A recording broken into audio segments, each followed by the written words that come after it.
Məhəmməd Təqixan Sultanzadə 1270-də Fərvərdin ayının 9-da Təbrizin Sırxab məhəlləsində anadan oldu. Atası Məhəmməd Baqirxan inayət uşaqkən Azərbaycanın Qarabağ mahalının indiki Qubadlı şəhrindən Qaradağa köçüb, oradan da Təbrizə gəlmişdi.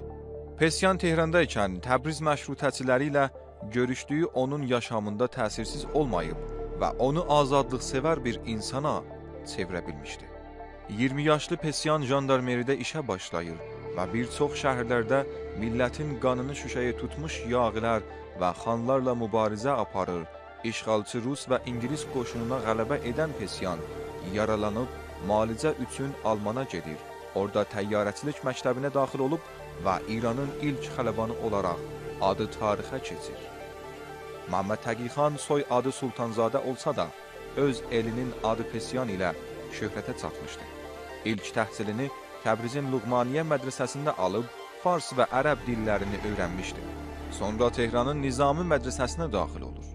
Məhəmməd Təqixan 1298-də İrana qayıdır.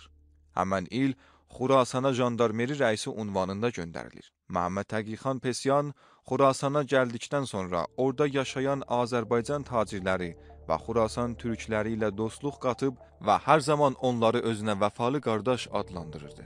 O zaman ölkənin bir çox yerlərində xanlıq və feodalların özbaşınalığı kütləni günü-gündən dözülməz bir hala çatdırmışdı. Azərbaycan əyalətində azadlıq uğruna qiyam edən Şeyx Məhəmməd Xiyabani hərəkətindən təsir alaraq, Pesyan da bir çox ictimai, siyasi, iqtisadi islahlara əl atmaq istəyirdi. Ancaq azadlıq düşmənləri başda Qəvam-ı Səltənə və Rizaxan olmaqla Tehran hökuməti və xalqı soyub dağıdan xanlar buna dözə bilmirdi. Vaxtilə Şeyx Məhəmməd Xiyabaninin və Mirzə Kuseşxan Cəngəlinin azadlıq hərəkatının qabağında duran Qəvam-ı Səltənə və Rizaxan bu dönəm Məşədə qoşun çəkir. Yerli xanlar da başda Xurasanın yağı qrupları Məhəmməd Təqixanı dörd tərəfdən mühasirəyə keçirdilər. Bakıdan Pesyanın köməyinə gələn Azərbaycanlıların da qarşısı ruslar tərəfindən alınır.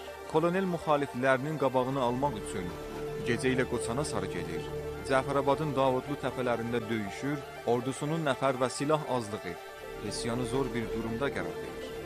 Kolonel tək tənha qalır, son fişənginə qədər döyüşür və 1300-cü ilin mehrin 9-da şəhid olur. Yağı qoşun kolonelin bədənini başından ayırıb, Qoçana aparıb, şəhərdə gəzdirmişdilər və beləliklə Azərbaycanın azadlıqsevər oğlu əbədi olaraq qəhrəmanlıq sembolü kimi yadlarda qalır. Kolonel Məhəmməd Təği Pesyanı Nadir Şahın məzarının qırağında toprağa tapşırmışlar.